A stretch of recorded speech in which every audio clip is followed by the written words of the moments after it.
Okay, welcome. We're just letting our schools in from the waiting room. It's so nice to see you all. Thank you for joining us. We have a few schools that are just hopping in. If you have a chance, I would love it if you could click on the 3 dots next to your picture and let me know where you're joining from. So your province or your city or your country. I know we have a couple international schools. Just click on those little 3 dots next to your picture and you can change your name. We're joined here in person. Oh, actually, I'm going to change. Would we be able to update the name on this one to include our UNESCO? We're here live from the CCUNESCO Youth Conference. So we are joined by a table of some students here that are going to be running the workshop, and we have a great presentation for everyone. Our presentation schedule doesn't line up exactly with our live schedule, so we will maybe be starting just about 5 minutes early with some of our kind of welcome and introduction stuff before we get to the meat of the presentation at 11:30. Do we? Yeah, we do have audio, but maybe I'll just pin this one really quickly. Could we really quickly, just for everybody that's on here, could I get a good morning, or what is it? Are we morning here? Let's just do hello. Can we all say a hello and a wave so everyone can see us? So 3, 2, 1. That was the most excited wave I've ever seen in my entire life. Guys, can we just keep the energy a little bit more down? That would be great. Awesome. Okay, thanks so much. So I am going to, oops, sorry, I did not know I was doing that. I'm going to start by doing a land acknowledgement. So I would like to acknowledge that we are all gathered on the ancestral lands of the Wendat, the Haudenosaunee Confederacy, and the Anishinaabeg Nation, which includes the Mississaugas of the Credit First Nation. As an act of reconciliation, we acknowledge the traditional Indigenous lands that we're on so that we can work towards improving our relationship with the environment and the diverse people who have served as protectors of those lands for time immemorial. I also want to acknowledge the Indigenous peoples of all the lands that we're joining from today, since we're on a virtual platform and we're joining from many different lands and territories that we each call home. Now, today's workshop is just going to be a step towards this very immense and important goal of reconciliation, and it's going to allow you all to plan a meaningful action in your community around reconciliation in its many different forms. Identifying, amplifying, and cherishing Indigenous beliefs, customs, and traditional ways of viewing the world is about more than just acknowledging that connection to a land. It can be expressed in youth action projects in many forms, from sustainability to 2S LGBTQ+ rights to mental health initiatives. So throughout your time here today, during our workshop and throughout the rest of the week that we're here, I want you to keep this in the forefront of your minds as you engage in those dialogues towards reconciliation across Turtle Island and around the world. Now, just to give all of our schools some time to join, I would like to welcome our virtual youth who is going to introduce herself and do a little bit of icebreaker warm-up questions for you all before we get started with the presentation. All right, so hi, my name is Solace. I live in Winnipeg, Manitoba, and I go to Pembina Trails Collegiate. So today, like Rebecca said, I'll be leading you through the poll questions, and I'll do a little introduction on SDGs, about what they are and how they affect us. So time for the poll question. How many sustainable development goals are there? So you can answer them in chat. And we're here in person. Does anybody here in person have an idea of how many SDGs there are? Nobody has a guess? What do you think? So I have one person in the room here with me that's guessing 17. Do we have any in the chat that have an idea? Jill said 17 too. Yeah, Jill thinks 17. What do we think? Do we agree with that? These are just little SDG experts. All right, let's see what we think, Solace. Okay, so thank you guys so much for participating. Yes, it is 17. So SDGs, for people who don't know, it stands for Sustainable Development Goals. So these 17 goals were supported by the United Nations in 2015, and then they were created towards ending poverty, protecting the planet, and ensuring by 2030, all people globally have the equal opportunity to achieve peace and prosperity in their community. So SDGs are usually represented by Sustainable Development Goals chart. Now this chart, even though it might be formatted differently in certain ways, it lists all the SDGs it created to either achieve an environmental, economical, or social solution to a crisis happening in the world. So All the SDGs fall around these categories, and most of these SDGs, or all of them from 1 to 17, include no poverty, zero hunger, good health and well-being, quality education, gender equality, clean water and sanitation, affordable and clean energy, decent work and economic growth, industry, innovation, and infrastructure, reduced inequalities, sustainable cities and communities, responsible consumption and production, climate change, life below water, life on land, peace, justice, and strong institutions, and partnerships for the goals. So all of these 17 SDGs are being worked on internationally in order to create a better world for the environment and the people. So in this UNESCO conference, each speaker will introduce to you an SDG and possible ideas that they were used so you can get inspired for your own projects. So thank you so much for listening to my presentation, and I hope you guys have a great time at the conference. Wonderful. Thank you so much, Solus. And we're so sorry that you weren't able to be here with us in person, but we appreciate that you were able to at least join us for this little section. So awesome. So in case anybody missed any of what she was saying, for these SDGs, you can see them on the cover of your booklet. And for our schools joining, I also sent your teachers a copy of the booklet. I can email it out again after this event is done. If you're like, I don't have a booklet, we'll send it to you also that you can print it off. All of those SDGs are listed. Now, action projects that we plan in our schools oftentimes cover pretty much every single SDG because they do overlap so much. But what we're going to do today is we're really going to try to focus and think about what is that SDG or those 2 to 3 SDGs that are the most important to me, and what action project can I do that will help me implement that SDG in my community. I think that's all I have to say. So I'm just going to switch my camera over here quickly, and we will pass it over to our youth presenters. And they're just going to be sharing a little bit about how to plan these SDGs and some examples of some things that they're working on in their classrooms. So, all right, Annika, you're up first. Can I get you to stand up for your presentation so we're right in the camera? Perfect. So my name is Annika Fuller. My pronouns are she, her, and I'm from West Kelowna, British Columbia at Mount Fisher Secondary School, which is on the traditional, ancestral, and unceded territory of the Okanagan Silks people. So this is what the first page in your workbook should look like. First and second, sorry. So in the workbook, we will develop a plan, develop and plan an action project around one of the yeah. So I'll be speaking about gender identity and supporting queer youth, and that aligns with the SDG. Okay, so here's my table of contents. Slide 1 being what does queer mean with the definition, slide 2, what is gender identity in the definition, and 3, how we can support queer youth, and 6 ways you can be an ally, and then questions. Okay, so what is queer? Identifying as queer can mean a lot of things. People who are questioning their sexual gender identity, people who aren't heterosexual and or aren't cisgender, and some people identify as queer as a labeled classification. It's an umbrella term and can mean a lot of different things. Oh, sorry, did that not go? There you go. What is gender identity? So gender identity is the feeling of knowing who you are. And that's a very broad idea or term. And so it can be like whether the sex you were assigned at birth, meaning you're cisgender or not, transgender. And this relates to if you identify as male, non-binary, gender fluid, etc. And every person has a gender identity. A common misconception is that gender and pronouns are the same thing. So this is incorrect. So gender does not equal pronouns. They're completely separate terms. So let's go to the next slide. I don't know why my button is not working. I'm just going to individually scroll over here and click next. Okay, so here's what mine is. So my gender identity is I'm a cisgender woman with she with pronouns. And that will obviously change person to person. And here are a list of some of the genders there are, besides male and female, which we know.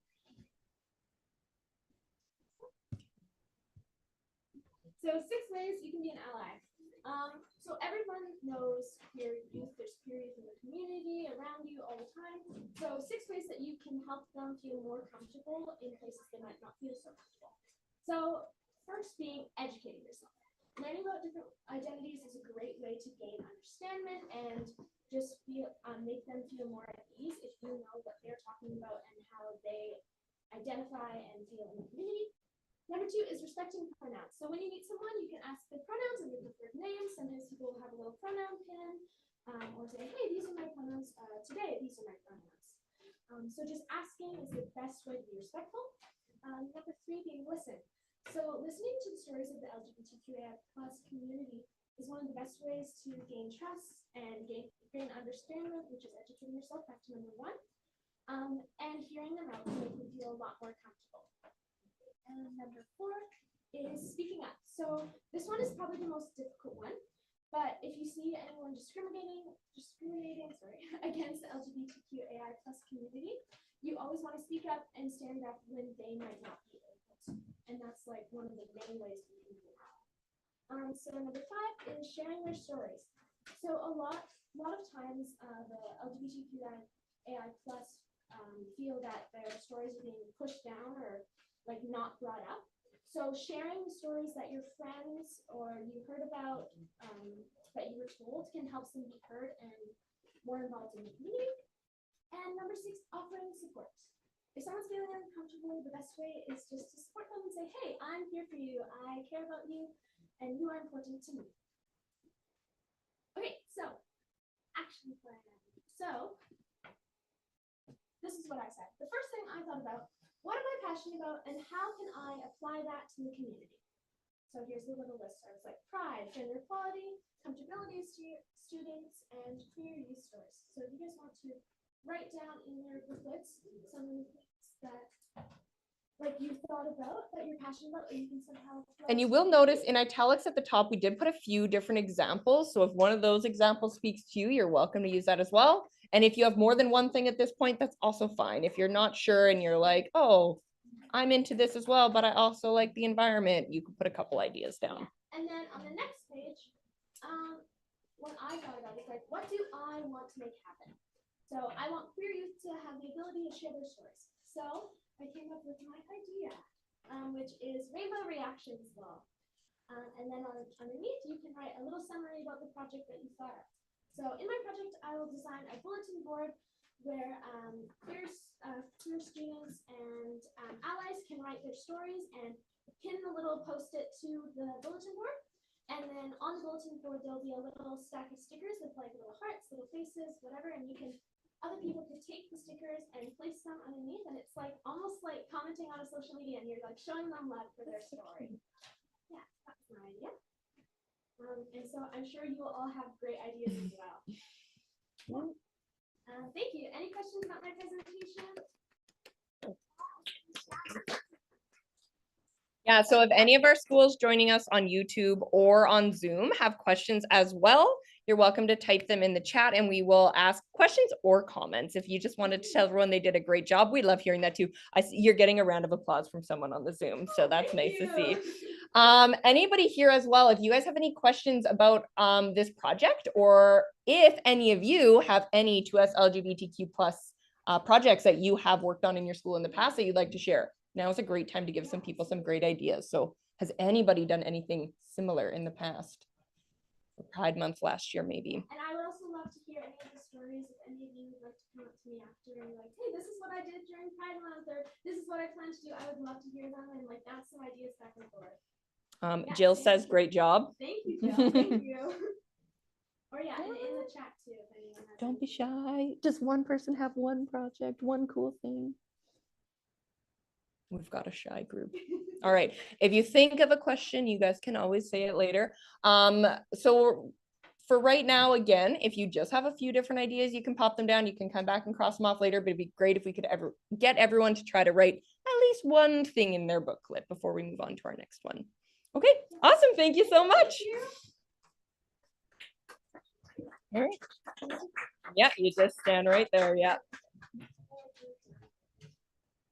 So, hi, my name is CCUNESCO and I'm from St. John High School.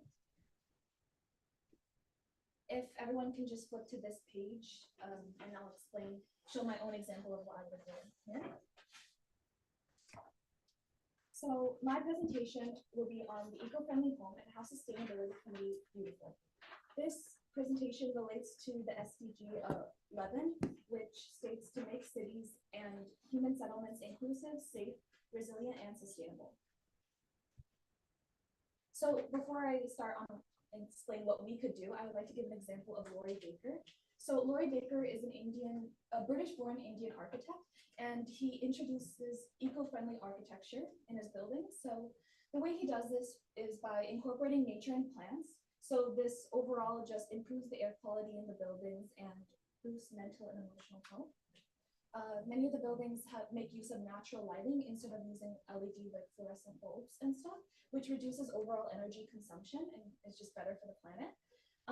Many of his buildings are in places where drought and water is scarce, so rainwater harvesting is a common practice seen. The buildings itself are built in a way that there's a self-cooling flow of air throughout it, so there's no need for any air conditioner and stuff like that, which also reduces energy consumption. And all the buildings are made using locally sourced building materials, which is it uses less energy to transport the materials. So why is this important? So having the eco-friendly home, it reduces energy consumption and pollution that's going into the environment. It increases energy security, so not much worried about that. And it overall does save you money. It supports sustainability, so being able to meet our own needs without compromising the needs of future generations. And it's a great example that sustainability can be beautiful and can easily be implemented in your daily life. One quote that I found that represents this is that if design is to act like nature, it should take our breath away, by Lance Lindsay in his book, The Shape of Green. So what can we do? So this can be implemented either in schools or even in your own homes, just optimizing the use of natural lighting, using that, keeping the windows open instead of having to use lighting.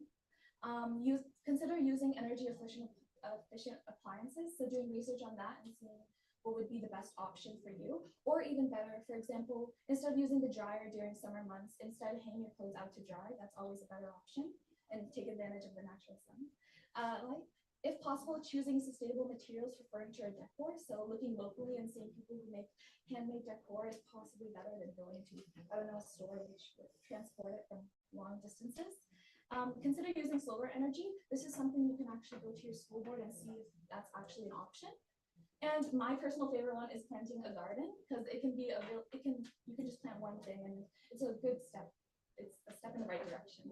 So this is what I would do if I was filling it out.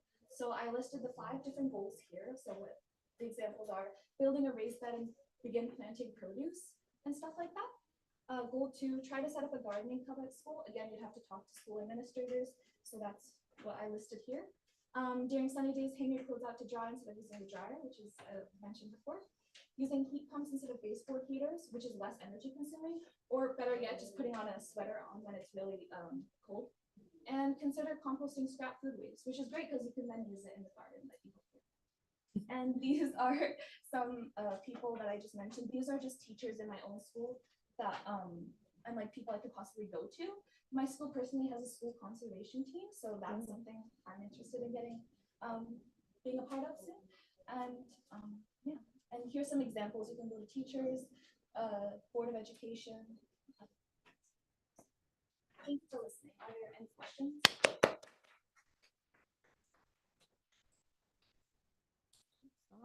I'm actually just going to put this one back up so we can see it as an example. I wanted to share an example that one of our decarbonized schools has actually done that is similar to this. They did a fundraiser as a group by selling plants. And then with the money that they raised, they actually bought solar panels to put on the roof of their school to help offset the cost of electricity in their school. So a lot of this stuff seems like it's only things that maybe you can do in your home, but all of you could go back to your schools and fundraise to put some solar panels. As well, we had, I think our schools in India were doing it district-wide, solar panels on all of the schools. And I see there's a comment here. Sorry, I don't want to cover our screen, from Biagi. And they're saying, so green architecture, Indonesia is actually implementing this idea in the designs of the new capital city of Kalimantan. I hope I said that right. And they said, awesome presentation. So that's so cool to see a country that's doing it kind of countrywide. Does anybody else have any examples of green, sustainable projects that have been happening in their community or school or country. I see one from Jill that's saying that St. John, New Brunswick plants marigolds all over the city. And that idea of gardening is so great because that's your teacher. Nice. It's good because it's like, it's great for pollinators, right? It helps with biodiversity. If you plant food, it can help offset that carbon footprint of getting food brought to you. So the gardening is a great example. Do any of you guys have any examples?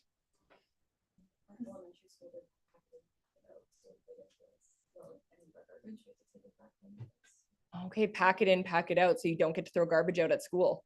I feel like that the good thing about that is like you would think people would still make the garbage and bring it home, but they probably don't because you don't want to pack it out. So you're really thinking about what garbage you're bringing into the school. That's a really cool project. I like that a lot. Does anyone still have a garden? Oh, we've got a few gardens. A garden for okay. Cool. That's awesome. In this, I know we work with a school in Lacombe, Alberta, and they produce food for local restaurants. And the school actually makes money, so the students who take care of the greenhouse then it sort of feeds itself in terms of its funding. Mm-hmm. Any others? Does anybody have school infrastructure? How many of us here have solar panels at their school? Oh my gosh, I just made an action project for everybody in this room. That's so funny. Okay, awesome. Thank you so much. If you want, Maggie, when you come up, can I get you guys just to shuffle down so we're not awkwardly sitting behind her during her presentation? I think that's the strategy. The shuffle. It works out well. Okay, perfect. Okay. Hi everyone, my name is Maggie. I'm from St. John, New Brunswick, and I go to Simons High School. My pronouns are she, her. So first off, I want you guys to show out to your staying on track card booklet.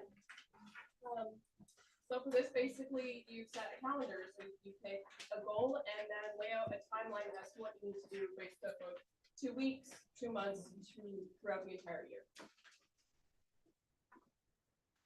So I'm doing women's rights, and this falls under SDG 10, reduced inequality. So, brief introduction. The fight for women's rights has been a long and difficult battle fought across generations of women, yet there are so many unheard stories from those that fought for the rights we achieved over decades of discrimination and sexism. Today, we'll be discussing the unknown heroes whose stories have made the biggest impacts and how it wraps into sustainability.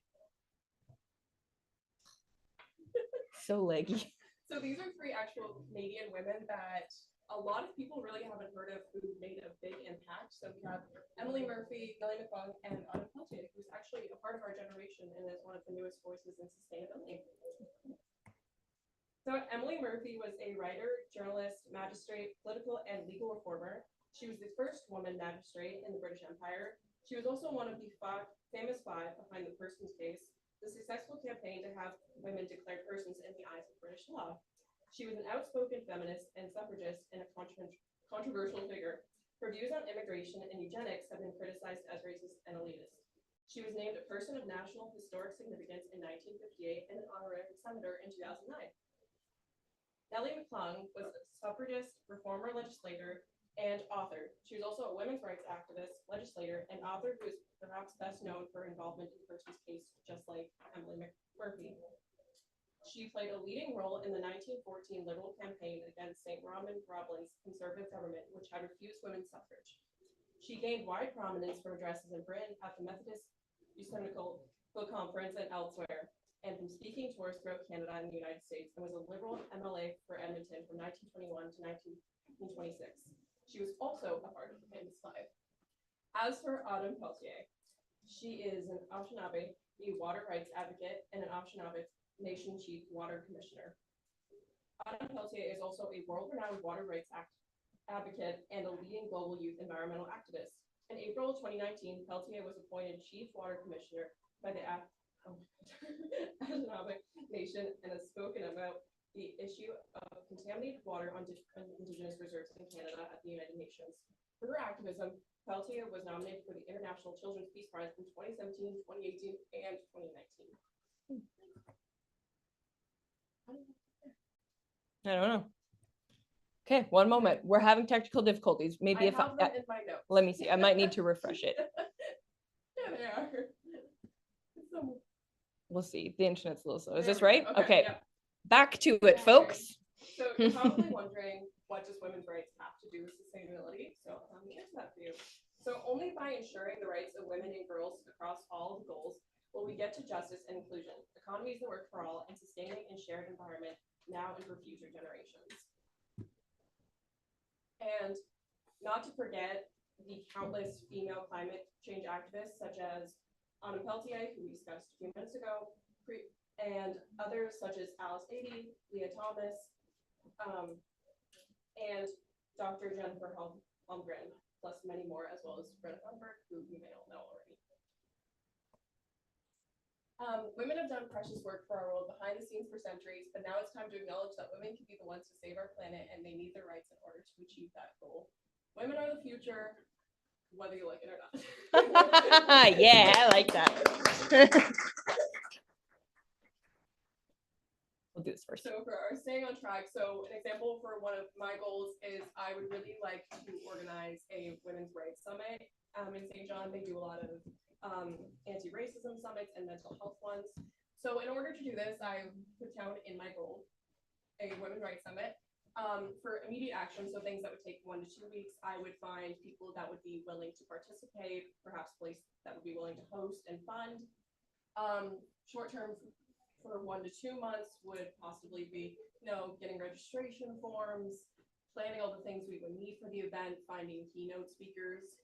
And long term for me personally, I would like to find a way to make it an annual thing, something that happens yearly. Perfect. And we should give her another round of applause.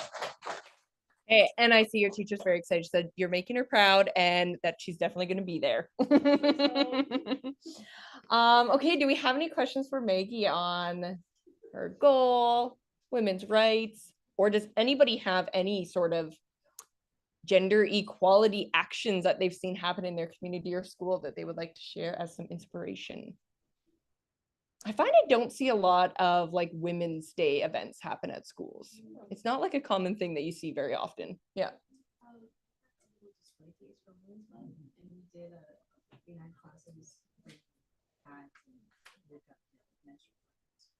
Okay. That's really nice. So in case anybody online didn't hear it, she said they made a display case for Women's Month, and then they also collected things like feminine hygiene products and makeup to bring down to the local women's shelter. And you guys can do something as simple as like a Women's Day march. I was in Italy recently and I was there during International Women's Day, and they had organized this huge march. Like, I mean, thousands of women marching for their rights. It was really amazing. That's very cool. Yep.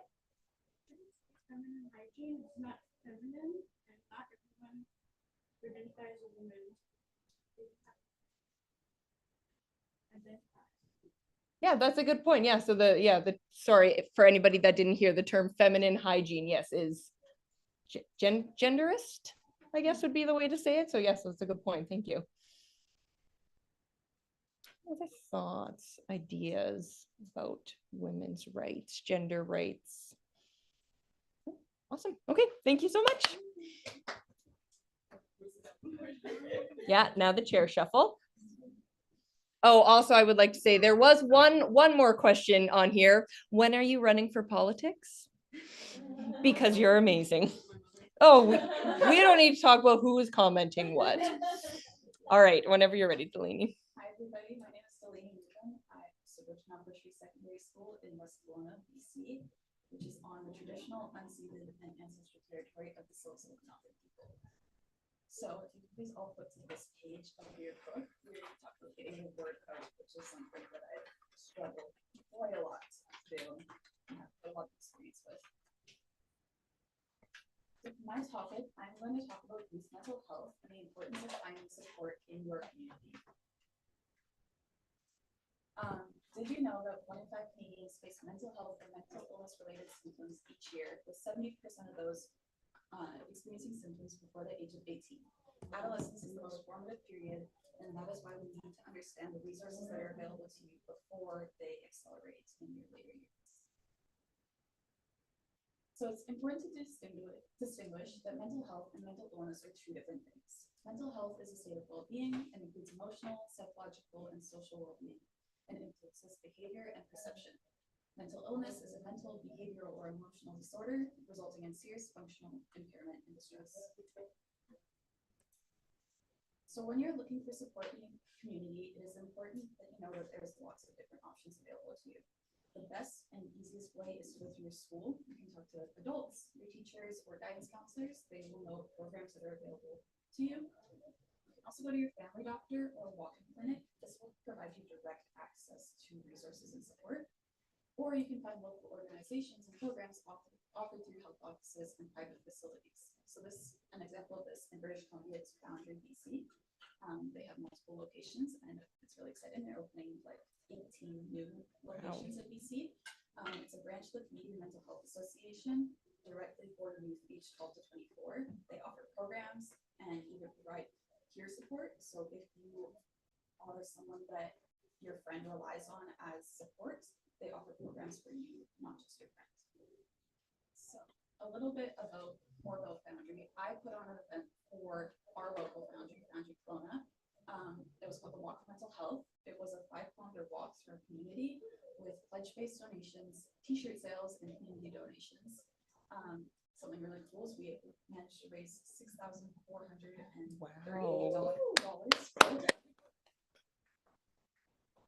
We also have a guest presentation from CJ LeBlanc, who's the manager of Boundary Kelowna. And then this is our school walking. You can't really tell, but they're way off in the distance. Our school is nearly 2,000 people, so there's a lot of people out walking in the community. We had staff for students volleyball games. We had our WFN, which is our West Bank First Nations, in attendance. And it was all along a really great day where we were able to have students come in and actually talk to the boundaries, see what programs were available, and just kind of bring the community together and show our support for mental health. So, getting the word out, I have some examples here. On the left is some articles we did for the event. Because it was open to community, we wanted to be able to kind of advertise beforehand. So those we did about 2 weeks in advance. And I really recommend if you are putting on a bigger event, doing these articles because it's a great way to kind of share it outside of your school. And then over on the right is a poster that we've designed for this year's event. Super simple. We have that up on our social media page. It'll be out in the community, posted in some businesses once I get a chance to do that. And so some examples here that you can kind of copy. Some ways to get out is news articles, as I said, presentations, social media posting, including videos, photos, posters, videos on TikTok. But I find that each event kind of has its own needs. So not all of that is obviously going to work for you and for your event. But when you are planning or communicating, a great way to kind of get those out is to separate it per person. So obviously you don't want to take on all of it yourself. So if you have, say, a social media team and you're posting on Instagram, they do that every Monday and Thursday, then you have consistency and you have some like differentiation between that and say putting posters up through the school, and you might have someone else that makes those and puts those up. So yeah, that's my presentation. Thank you. I would also like to remind our friends on Zoom and YouTube, if you have questions, you're welcome to type them in the chat. We'll share them. You got a good job from one of our friends here on Zoom. Any questions about it? Like, what inspired you to work on mental health? So I had some personal, like just with friends, kind of understanding that mental health is really important, and also not knowing that like resources are available in the community. Like I didn't know about Boundary until I started planning for this and decided on supporting that organization. So to know that there was resources available that I could offer to friends or that I could go see if I needed help myself was just really important to me. I would like to say my comment is I love the idea of a walk for mental health, because sometimes people do like a walk for whatever other thing they're fundraising for, but going outside and walking in nature is good for your mental health. So it's like you're raising money for mental health and hopefully actually helped everyone's mental health that was there. So like, I think that's such a cool idea. And the event was all day, so it kind of, everyone loved the idea that we were all getting out of class and taking a break from like finals and midterms and whatever, and just. Yep, that's awesome. It sounds like it was recently, but I missed that. It was When last May, and we're working on another one in 1 month. Yeah. I also want to tell everyone who's working on their booklets, if at any point one of our presenters like presents a new idea and you're like, oh, I actually want it, you are welcome to go back. Like you're allowed to flip back and forth in your booklets. If now you're like, maybe I want to plan a mental health walk. They raised $6,000 for local mental health groups. So yeah. Any other last questions or comments for her? All right, cool. Thank you so much.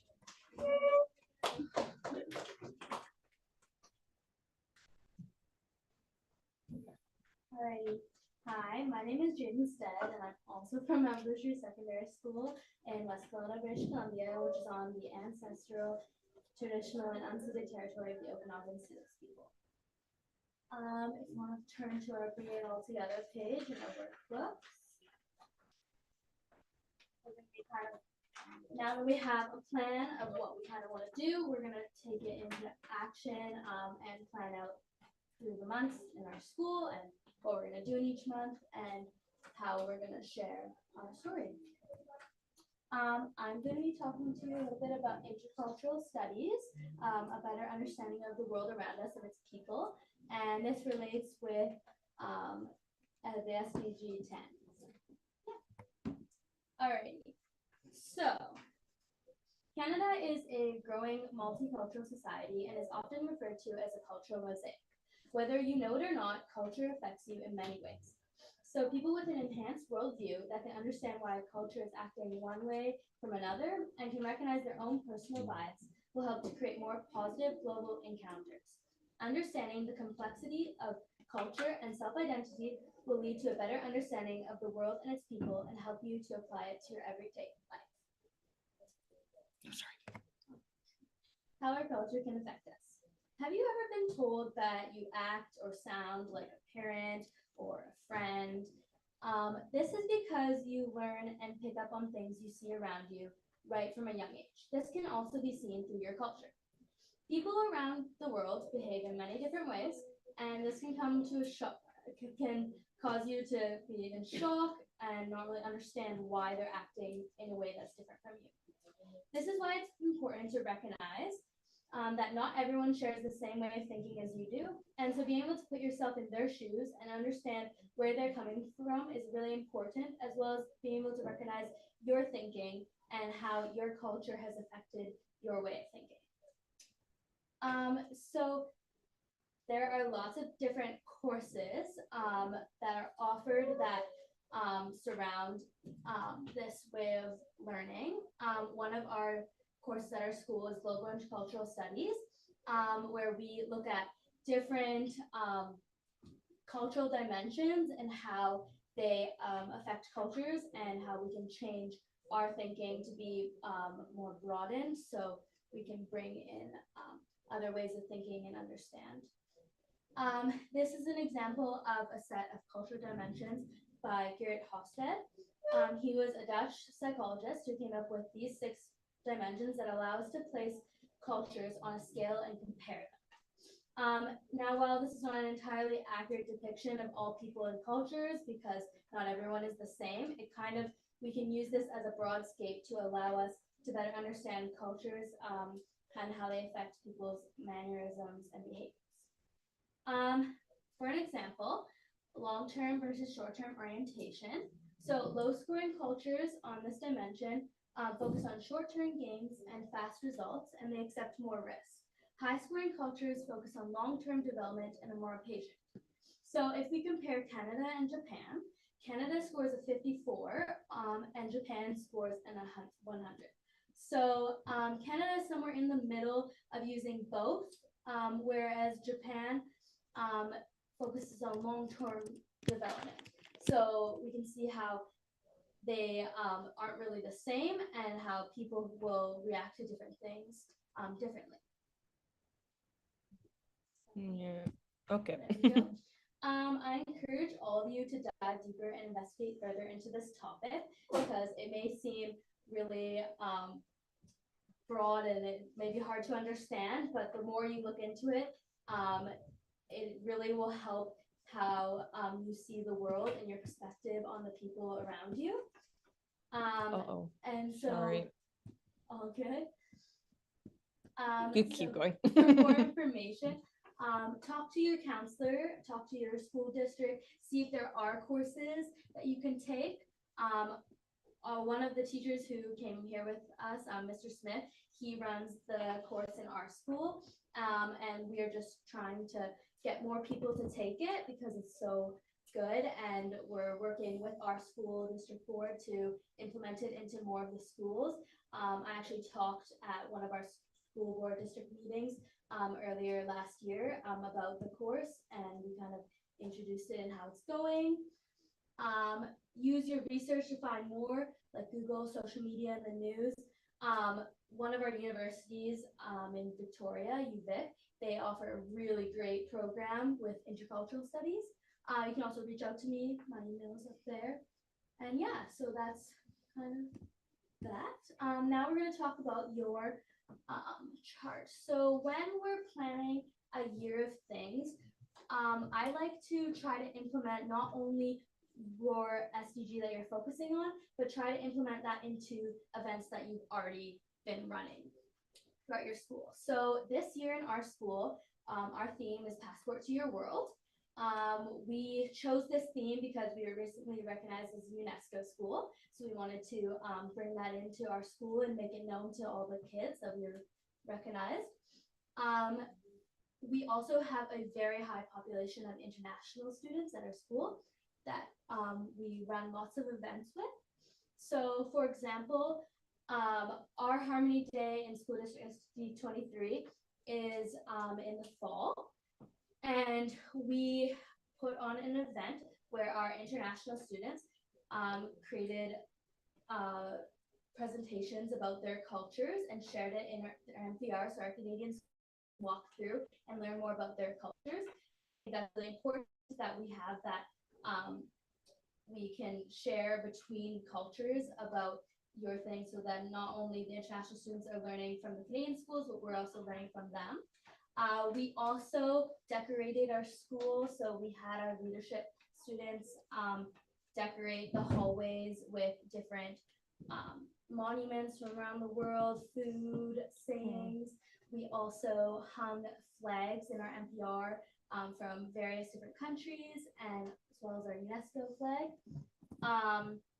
And I think just bringing that into already events that you've already run is a great way to share it, like creating fundraisers and stuff like that. So yeah, and that is my presentation.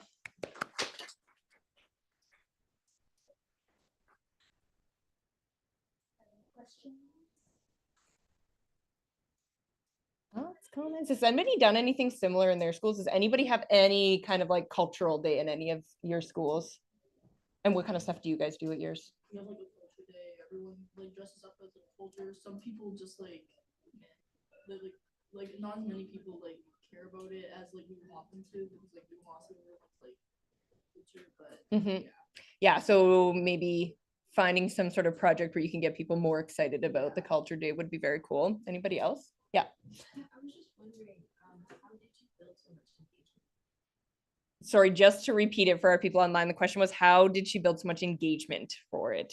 So our international education department, those teachers, they're really into our school community, and they advertise it, but they also get teachers to sign up, and we did it throughout the school day. So you would come, there was a little project for you to fill out.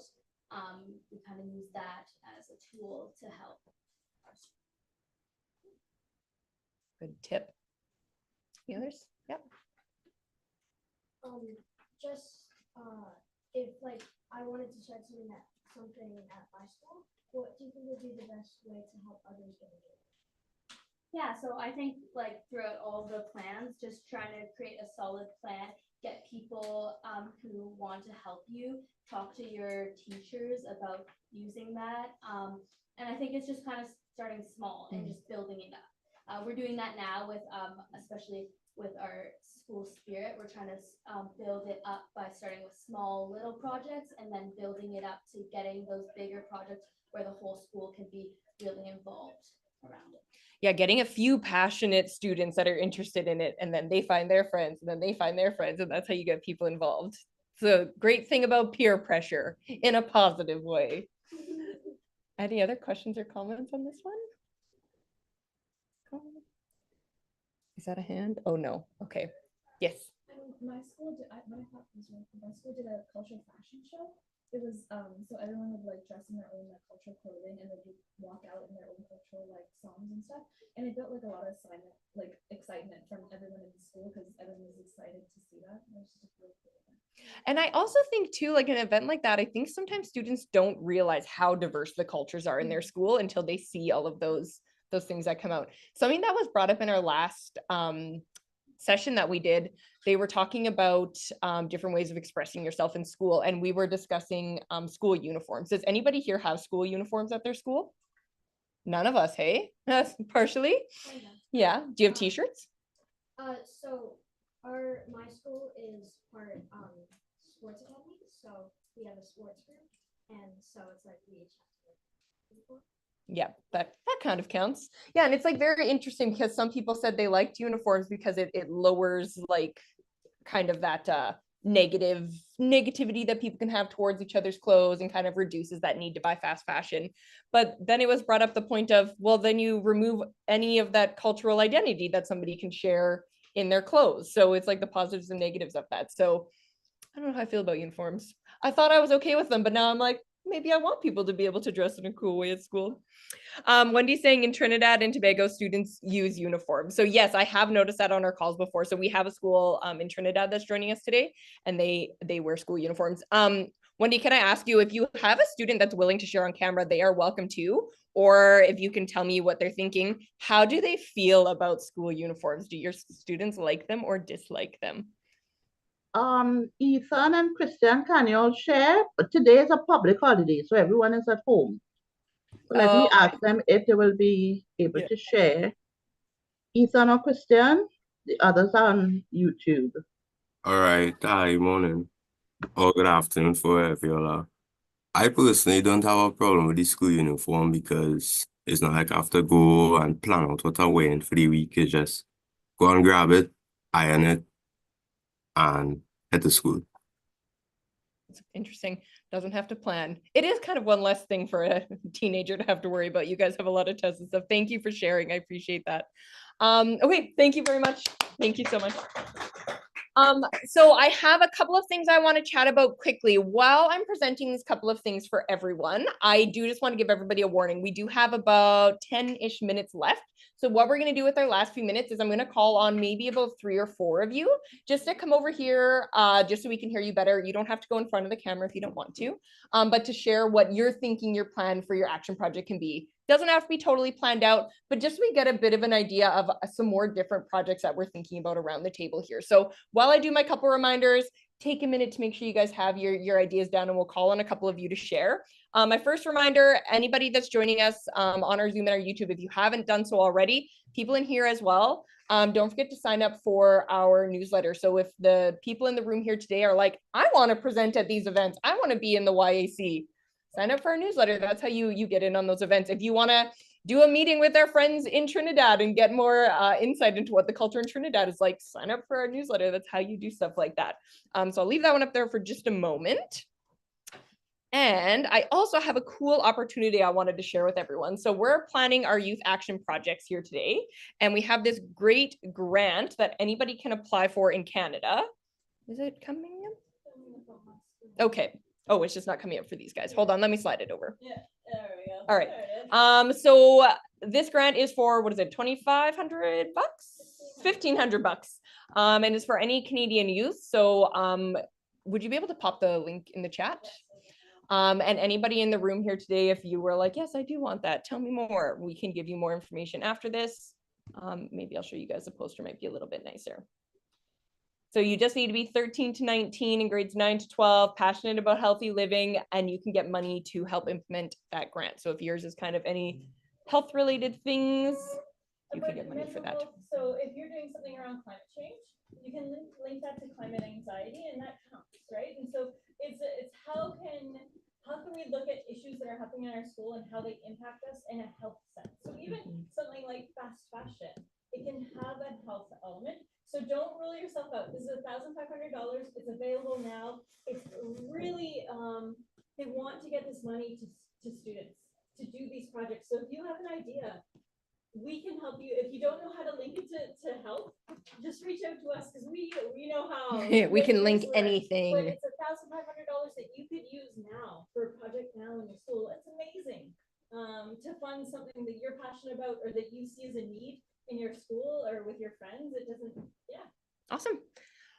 Yeah, so again, if you're interested in that, we can share with you the link afterwards, and it is popped in the chat there as well for those of us that are joining us online. Now, we only have a couple of minutes left, so I would love to hear, I don't want to have to call on somebody. So if I have a volunteer who thinks they have a good example of a youth action project that they're planning in their booklets, or if it's one that your school has done before, that works too, and they'd be willing to share it with the room, I would love to hear a couple more examples of some things that our schools are doing. Someone be brave.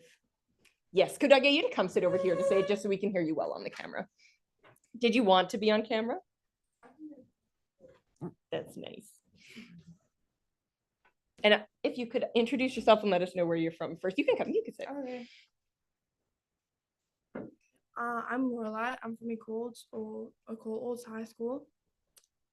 And our school does like a diversity day where we get a bunch of like keynote speakers. They come share different cultures that they're from, and we learn about different practices and we learn different experiences.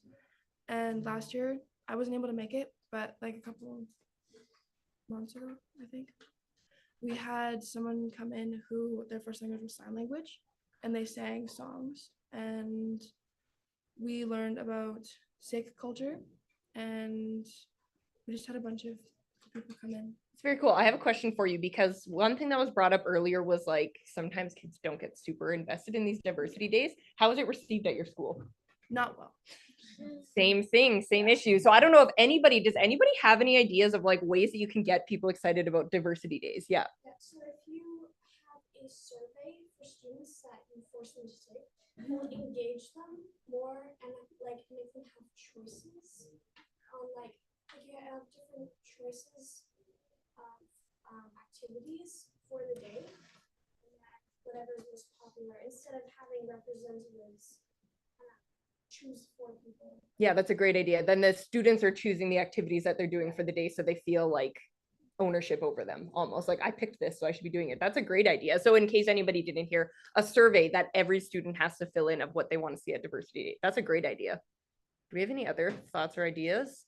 I know that I like the idea of like planning and implementing throughout the year, so it's always on people's minds and not just like a tomorrow wear this to school. Like that can help a little bit as well.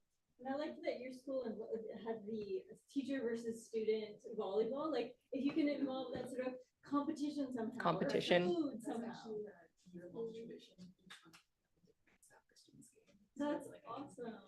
Thank you for being so brave and sharing with us. We appreciate it. Thank you. And different students from different cultures in our school, they come and they bring food from their culture, and then we have performers, and it's like a community event, so not just students can go, like it's a free event, everyone comes. It's really popular. I love that. Food makes people happy. That's a great way to do it. Okay, I would like to call on one more, or possibly if any of our friends from Queen's Royal College, or I think I have a friend from Indonesia on here. If you have any school action projects that you guys have, yes, I see you. Do we have any action projects that can be environment related, equity related? Do we have any that any of you would like to share as an inspiration for action projects that these guys can do in their schools? Or even our ESME school on YouTube, any of our schools on YouTube who want to share in the chat, that would be great. Yes. Looks like someone's volunteering themselves. Okay, awesome. Are you? Yeah, yes, of course. Yeah, you can unmute. Here, I can. Oh, I guess you guys. First of all, hello everyone. Hi everyone. He can see you. Good morning there. It's already late at night here in Indonesia. So first of all, I'd like to introduce myself. Hello, my name is Bayu Aji Alganistanto, and I'm from Indonesia. My school's name is SMA Negeri 1 Bojonggede. And one of the plan for my school, not really my school, but our community. So I have this community in school that is planning to create a forum, basically. So a community which future aspiring leaders gather all together and advocate for the betterment of lives. For example, telling people about stunting, so bringing awareness and acting upon. Sorry, my battery's low, but yeah.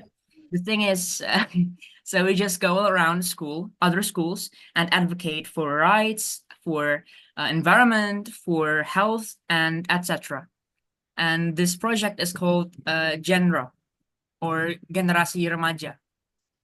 Or also there's this project called Big R, which translates to the, what is it called?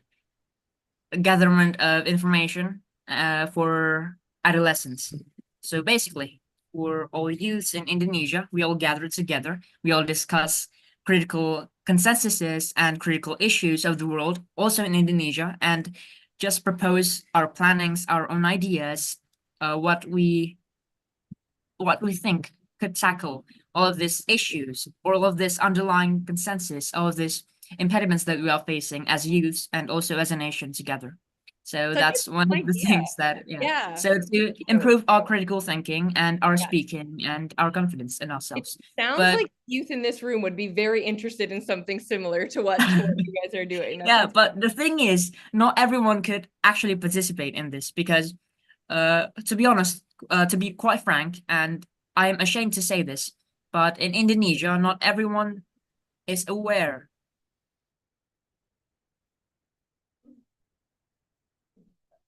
Oh yeah, probably. Yeah, I think that's similar here. I do. Oh yeah, he's leaving.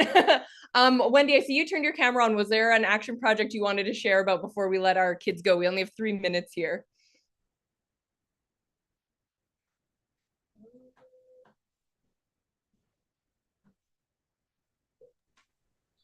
Okay.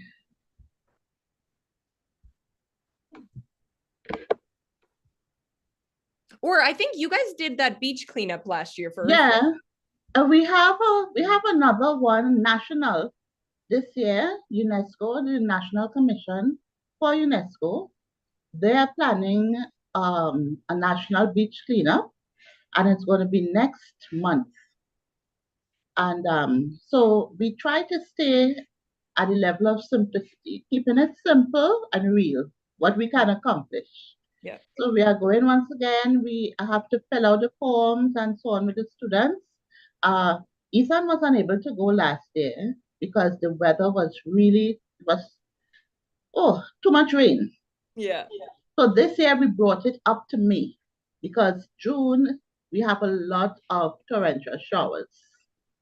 So we will go again this year, and we're starting there, and we are maintaining our recycling projects.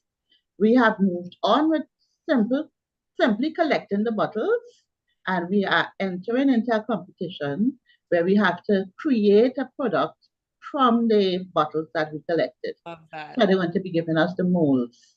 Very so cool. when we reach to that stage, we can share some pictures and some videos. Awesome. But right now we are just collecting along with the environmental club at school. So they're doing the collecting, and I'm going to be pushing the molding of the plastics into something that students need to conceptualize. Another cool idea for anyone that wants to do an environmental project is actually making something out of the things that you collect. If you do a group walk and a beach cleanup or a park cleanup, you can actually make something, art. Yeah, you can make things out of that. Make blankets out of plastic bags. Yes. And the mats that you can sleep on to keep people warm. Yeah. Thank you very much for sharing. Thank you for both of you for sharing. Our group here is already 5 minutes over. They have to go eat lunch. I wanted to once more, if we could all give a round of applause to our wonderful presenters and sharers today. Thank you so much for doing that. And we love to hear about the projects that you are working on. So make sure that you share them with us when they get done. And thank you so much, everyone, for joining us today. Thank you, Esme, for joining us on YouTube. It's so nice to see you all, and have a wonderful afternoon.